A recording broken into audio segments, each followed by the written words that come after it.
Hello there, I'm that jolly good fellow. He's Tom Cruise, and this is Mission Impossible: The Final Reckoning.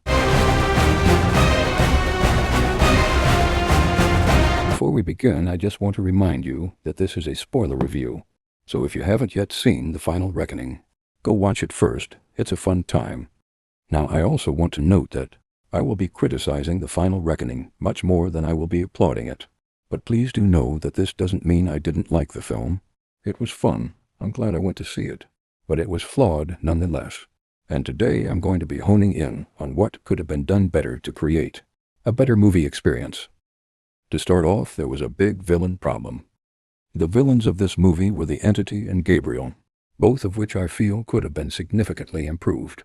Starting off with the Entity, I never felt engaged by it at all. It was a big threat that had raised the stakes to higher levels than any other Mission Impossible villain had before it, and yet its goal just felt empty, and I think that this must be because of its lack of a feeling of presence. Just imagine that in Avengers: Age of Ultron, Ultron was still trying to destroy everyone on Earth, but he had no personality and we never really saw him. He'd still be a threat, the world would still be at risk of being destroyed, but the impact would be significantly decreased because it would almost feel as though there isn't a villain at all. It would almost be as though the Avengers were fighting against the threat of Ultron rather than Ultron himself. All this bad stuff would be happening, but it would just feel empty without Ultron's presence. This is what I felt with The Final Reckoning. It just felt like Ethan and his team were fighting against a threat in general, rather than an actual villain. I do also want to add that I'm not saying that this means that a villain has to have loads of screen time to be good. In the films The Thunderbolts and The Lord of the Rings trilogy, although they both have villains with physical forms, neither of them have much screen time at all. But the difference between these two and The Final Reckoning is that you can always feel the other two's villain's presence.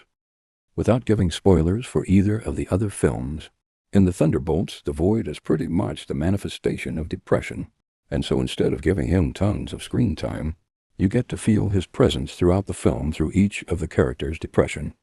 In The Lord of the Rings, Sauron is the villain, but isn't seen very much at all, but we get to feel his presence through his effect on each character. Part of Sauron's soul is within the One Ring, and this ring corrupts its user, and in certain cases, those around them. So instead of having to face the villain head-on, Frodo, and particular other members of the Fellowship, must overcome its effects on them, as well as its other dangers and Sauron's minions. We also get to see flashes of the Eye of Sauron, and hear his whispers to add to the feeling that he's always watching. Therefore, although neither the Void nor Sauron have very much screen time, they're still engaging. Whereas the Entity has no personality, isn't invoking, only speaks in one scene of the film, doesn't interact with the characters personally other than the events it causes, can't hold a relationship between itself and anyone else, and so has a lack of a feeling of presence. And that's why I thought it was a very weak villain. Why Gabriel is a weak villain is much easier to explain. In Dead Reckoning, we learnt that he was Ethan's enemy from the past. This already made him a reasonably weak villain, as the reason he and Ethan were such big adversaries was because of something we only saw in a flashback to a time before the events of the movie. Nevertheless, he wasn't a bad villain. He was still a threat that worked for the Entity, and he went on to establish more reasons for Ethan and himself to be as big rivals as they were, for example, killing Ilsa. But despite all this, in The Final Reckoning, he and Ethan had seemed to have lost that spark of hatred for each other. They obviously were still rivals, but it had been dialed down enough that their relationship became much less engaging. The other large weakness to his writing was that his motives from Dead Reckoning had suddenly changed. In Dead Reckoning, he was working for the Entity as an enactor of its will, and then at the start of this film he was now working for himself, trying to control the Entity after it exiled him. Now, if I'm completely honest, what the writer did here does make logical sense. I completely understand that the Entity exiling Gabriel for failing his mission in Dead Reckoning makes sense, and then Gabriel now working to control the Entity instead is also logical. But even if it makes sense logically, it still means that all Gabriel's motives in Dead Reckoning are just thrown away in the space of one scene and replaced by new ones. Now, I'm not a professional screenwriter, but if I had been writing this film, I would have gone down a similar route that the Harry Potter franchise took with Voldemort's and Lucius Malfoy's relationship. After Lucius failed Voldemort numerous times, you could feel the hatred and tension between the two, and Lucius' position and influence over the Death Eaters diminished. I think that if something similar had happened in the final reckoning, it would have been much more engaging. Perhaps the entity calculates that although Gabriel failed, he was still of use to it, so doesn't exile him. Although Gabriel has not been exiled, he still could be desperate to get back in the entity's good books, and so becomes desperate and even more dangerous to Ethan and his crew.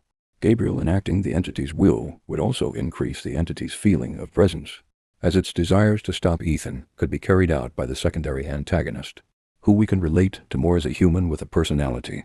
I also felt that Gabriel's sent-off was quite weak. He just fell off the plane and got his head smashed open on the rudder. His death wasn't even caused by Ethan. He just fell off and died by mistake. No good villain death, even a secondary villain, happens by mistake. It just made him feel like a bland joke.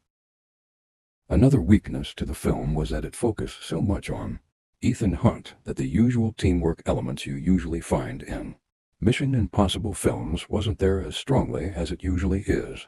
One of the defining features of the franchise is the planning and execution of Ethan's team's missions and seeing them work together to complete their goal. Ethan is always the front runner, of course, but he always has his team to back him, whether it's Benji and his ear or Luther hacking into a computer system. But in this film, although he still had his team at points, he felt much more separate and disjointed from them than usual, making Ethan feel much more isolated. Take the underwater submarine scene, for example. They make the plan on getting to the submarine together, but after that, Ethan is completely alone for the whole mission up until Grace comes to pull him out of the water. I have no issue with Ethan being the focus. He's the protagonist after all, but one of the defining features of these films has always been Ethan's relationship with his team and their missions together, and that's something I felt was really missing from this final installment into the franchise. Don't get me wrong about the submarine scene, though.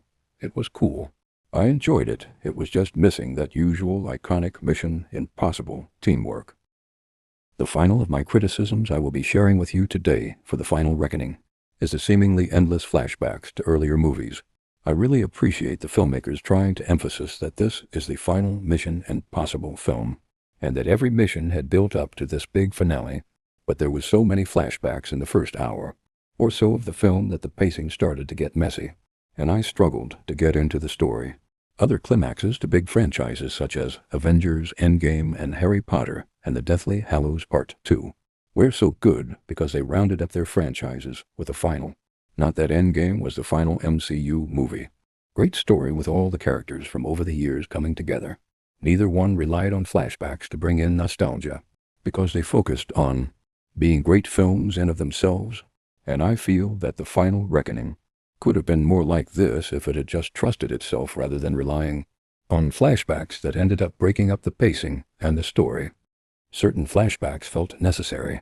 For example, the one telling us that the rabbit's foot from Mission Impossible 3 was an early form of the entity.